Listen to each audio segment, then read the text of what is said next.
Welcome back to the Mountain Morning Show. The sandwich is a very old tradition, and of course we embrace it here in America, certainly. Even Stevens embraces it even more, and I'm very happy to have the owner of Even Stevens, Stephen Dunn, here, or Down rather, here, as well as Kelly Carter down there on the end, and Michaela, the director of social media here as well, or should say, excuse me, marketing rather. And thrilled to have you guys here. So thank you, Joe. Yeah, I'm excited. Even Stevens, tell me about the concept and where it came from. Even Stevens, it's a buy one, give one concept. For every sandwich we serve, we provide a sandwich of equal nutritional value to the community's hungry. Sandwich for sandwich. Sandwich for sandwich. Sandwich for sandwich. That is amazing. How long have you been doing this?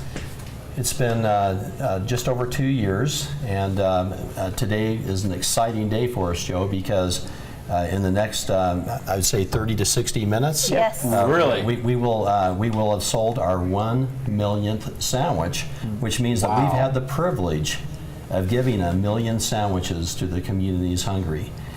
That sandwich for sandwich concept. It's going to happen here before this program is over. That is amazing. Right.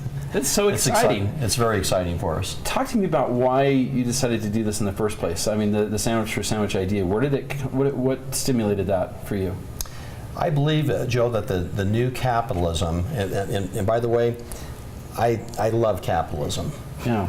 But capitalism is in danger, and in order for capitalism to endure, it has to change. And so I'm introducing to the marketplace, and I'm not the first and I'm not the only, but it's I really see it as my legacy. I'm introducing a new capitalism, which we refer to as cause capitalism. Okay. It's capitalism with a cause. This is the capitalism, Joe, that my children and grandchildren will embrace.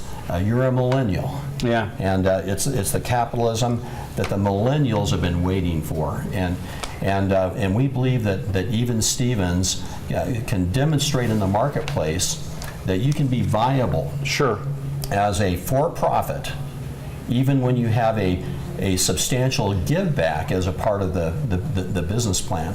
So we're not a nonprofit organization. We're a for-profit that serves nonprofits. Now imagine, Joe, the possibilities that if every business in Park City had chose a nonprofit partner, not as a gimmick, but as a primary part of their business plan. Yeah. How that could actually, would there be anyone in Park City that would have unmet needs? I'm talking about necessary, basic needs of food, shelter, medical, and so on. One could easily make the argument, as you said, that would be the case. That if everyone partnered up like that, I mean, there's way more for-profit than nonprofits, right? Still at this point. So with that being said, yeah, the kind of partnerships would be pretty impressive, I'm sure. And what's so amazing about cause capitalism is that we're demonstrating the business viability. The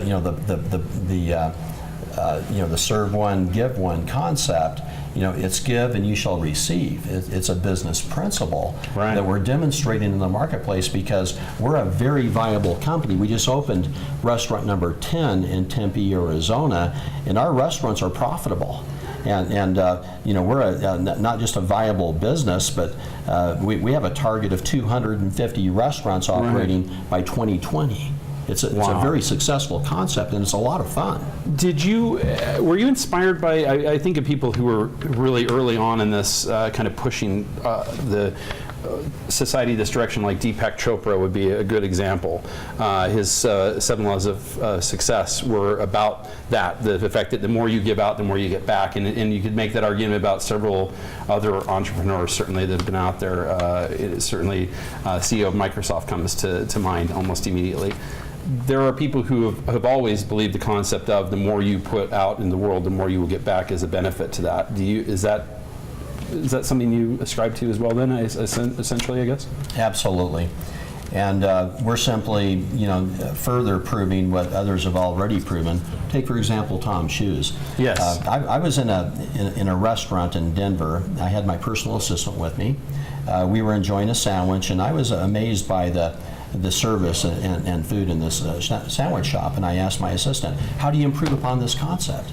And he said, well, Steve, you're the so-called serial entrepreneur. He said, I challenge you to improve upon this concept before I'm done with my lunch.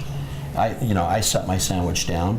I've worn my wife Colleen and kids out years ago with all my business ideas. So here I had somebody new, a willing audience, a ready and willing audience, and so I thought for a moment, and I said, tell you what, we'll start a sandwich shop near the University of Utah, and for every sandwich we serve, we'll provide a sandwich of equal nutritional value to the community's hungry. It was right there at that moment. That moment, and he dropped his sandwich, and I asked him, did I offend you? And he said, did you offend me? He said, I would drive past every other sandwich shop to buy a sandwich at a shop like that.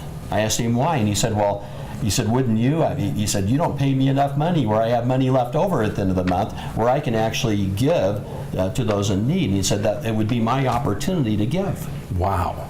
This, I think, brings Kelly into this discussion as social media marketing person, because that, I assume that is the essence of what makes this so popular. Oh, absolutely. We, for every store that we have, so we just opened our 10th in Tempe, Arizona, and for every store they have their own local 4 nonprofits that they give back to. So with the opening of that 10th store, we now have 40 nonprofits that we're serving. Wow. And it's absolutely amazing. And not only do we donate food to these places, we also help them collect volunteers. We go out and volunteer ourselves. It just has this amazing impact on the community. Indeed. And when our shops move into a new location, we also take local craft partners. So we have local beers in our stores, we use local cheeses, artisan local breads, that type of thing. So we really move into that neighborhood, and we move in as a neighborhood store. Wow. It's very cool. That is neat. Michaela, let's talk about it from your perspective as the marketing person. Talk to me about that as well. Kind of expand on that a little bit, would you? Our marketing. And what you're what is the messaging that comes from Even Stevens on a typical day? Well, we really like to bring in our whole community into our marketing, all of our social media outlets. We really encourage our customers to get creative and take pictures, and we love to share their pictures. We like to share what our nonprofits are doing and what's happening in our community. So each of our social media pages for all of our stores is really a community page. We share events, we share what's happening, and we want to get people excited and involved with our nonprofits, excited about coming in and giving back, and excited about the idea of being a part of their community. Wow. Do we know, we have no idea which shop is going to be the 1 millionth sold, do we? It's kind of up in the air. It's one of those 10, right? Are there balloons waiting at all of them to be dropped? We have some celebrations in store. So yeah, absolutely. If you're by one of our stores today, please stop in. I mean, we have balloons, we have special pins going out for everybody. We have live DJs from 12 to 2. Wow. Big celebration. You really are celebrating. Oh yeah, Yes. absolutely. It's a huge milestone. It's a big deal and for it's us. in less than 2.5 years. Yes, and so that's we're huge. hitting that million. I think you told me about that with, for example, to put that into perspective, McDonald's. That was what I was thinking. years. 7 years. Yes. 7 years to get there. You guys got there in 2. And we're donating 1 million Wow. in 2 years. That is so impressive. Yeah. You guys have got to be so proud. I know you are, Steve. In finality, what could you say to other entrepreneurs at this point? How do we inspire other people to do what you're doing? Do what you love, and I think we all have a cause. For some, it's the environment. I have a son; he's very passionate about the environment. I have a daughter that's Caitlin's very passionate about animals, and we all have a cause. For me, it's always been single women with dependent children, and there are many. Of course, there's all walks of life that are hungry, but so what is it, Joe, that is your cause? And if you're an entrepreneur and you start a business, combine that cause with your business, and that's what I refer to as cause capitalism. Not only is it a lot of fun, but it's actually the new capitalism. I believe that you will be more successful because of it, in part because it's a cause, and you'll be more passionate about it. You'll work harder with more intensity than ever before. So you'll be getting out, and I'm sure you do. You get out there, those the nonprofits that are seeing that benefit every day, and you a feel lot good. of fun. Yeah. You know, it changed my life. My wife Colleen insisted that I go on a Thursday to Catholic Charities to St. Vincent's, and it changed my life. I had I had this this idea in my mind of the stereotype of a homeless person.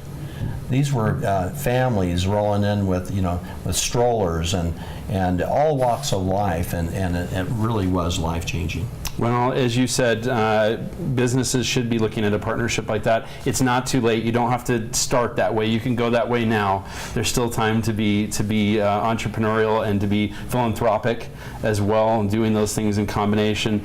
I think you're inspiring, Steve, well, and I am so proud to get a chance to talk to you about this. Well, I hope it inspires some others to do the same. I've said it many times in the show. I'll say it again, though, that as Ben Franklin said, we can all either hang together or we can all hang separately. Certainly that had a different meaning at the time, but the meaning now is that if we all do things together, we're going to be more successful. We have a lot more coming up here on the Mountain Morning Show. We're looking at some liquor and more local. Again, we're sticking with local products right after these messages. We'll be right back.